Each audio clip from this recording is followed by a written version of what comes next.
இந்த பஸ் ஷிபுயாக்கு போயிட்டு இருக்கு. அங்க இருந்து உங்க பசங்க பிக்கப் பண்ணிட்டு ஒரு பாதுகாப்பான இடத்துக்கு போயிடலாம்.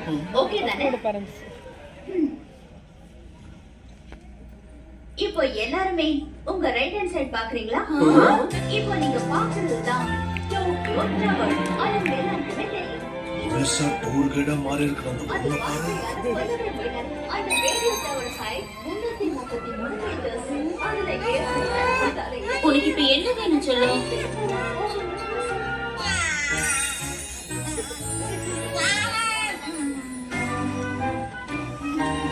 கூட அடர்ந்து நிறுத்திட்டு